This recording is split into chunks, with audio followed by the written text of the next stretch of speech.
Para bapak, saudara-saudara, hadirin kaum muslim yang mulia. Tidak bisa kita pungkiri bahwa seluruh manusia yang hidup di dunia ini mempunyai masalah.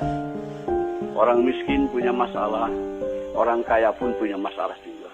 Orang yang tidak punya uang masalah, orang yang banyak uangnya pun masalah juga. Orang yang tinggal di kampung masalah, orang yang tinggal di kota-kota besar juga bermasalah juga. Orang yang tinggal di negeri yang miskin bermasalah, tapi orang yang tinggal di negeri-negeri yang kaya juga bermasalah. Jadi rakyat biasa masalah, jadi pejabat penguasa juga masalah. Kalau dalam ketentaraan, kopral bermasalah, jenderal pun bermasalah juga. Tidak bisa dipungkiri. Orang yang belum kawin punya masalah, yang sudah kawin pun masalah juga. Yang belum punya anak masalah, yang sudah punya anak banyak pun masalah juga. Yang tinggal di gubuk bermasalah, tapi yang tinggal di rumah-rumah mewah juga bermasalah juga.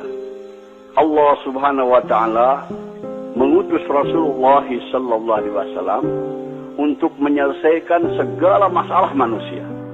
Masalah manusia dunia maupun masalah di akhirat. Apa yang dibawa oleh Rasulullah untuk menyelesaikan masalah manusia bukan membawa kekuasaan, bukan bawa jabatan, bukan bawa harta kekayaan, tapi yang dibawa oleh Nabi adalah agama. Jadi agama ini diturunkan oleh Allah untuk menyelesaikan masalah-masalah manusia. Siapa yang mau mengamalkan agama, mentaati Allah, ikut cara Rasul, masalahnya akan diselesaikan oleh Allah Subhanahu wa taala. Orang miskin kalau mau selesai masalahnya, tidak perlu jadi kaya. Sebab jadi orang kaya belum tentu selesai masalah.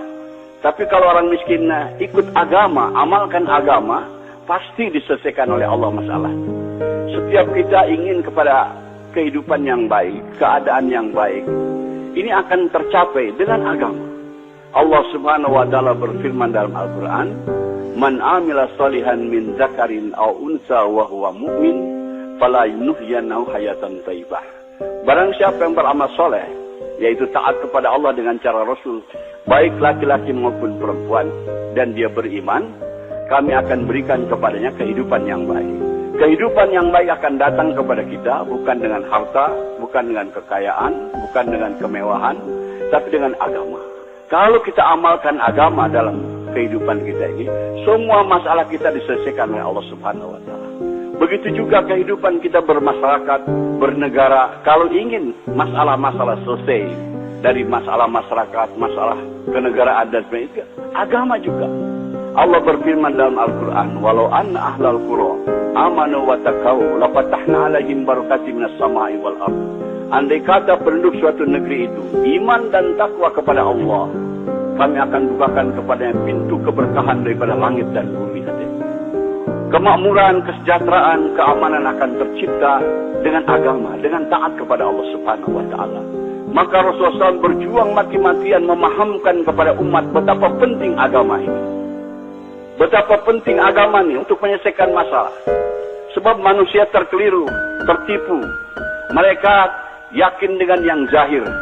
Disangkanya dengan berharta, dengan berkekayaan, dengan berjabatan, dengan pangkat, kehidupan akan nyaman. Tidak, hadirnya mulia. Fir'aun kaya raya, jabatannya tinggi, tapi tidak taat kepada Allah, bermasalah kehidupannya.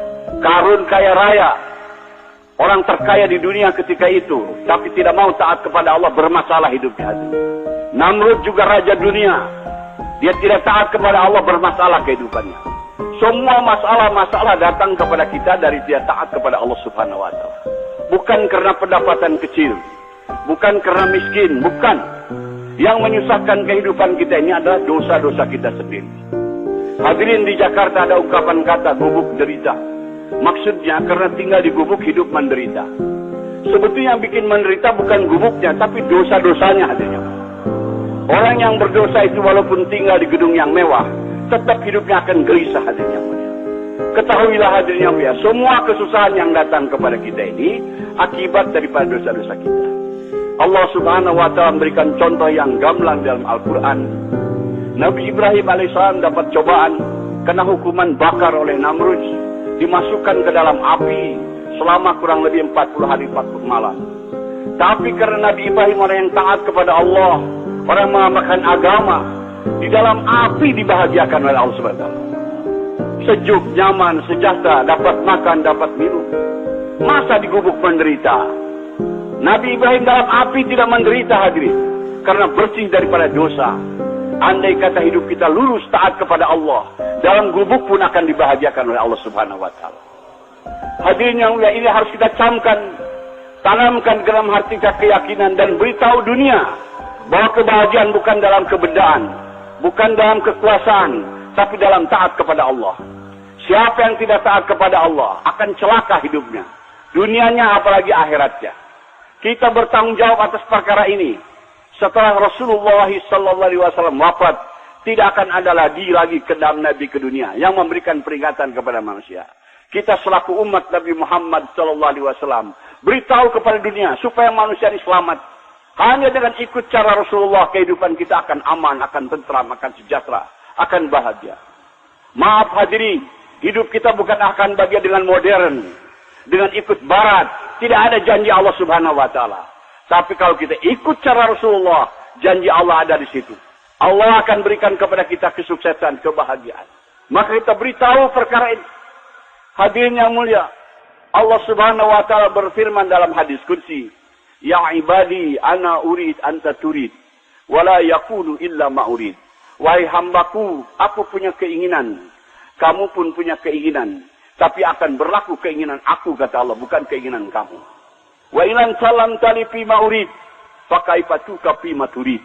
Kalau kamu tunaikan keinginan-keinginan aku, maka aku akan tunaikan segala keinginan-keinginan.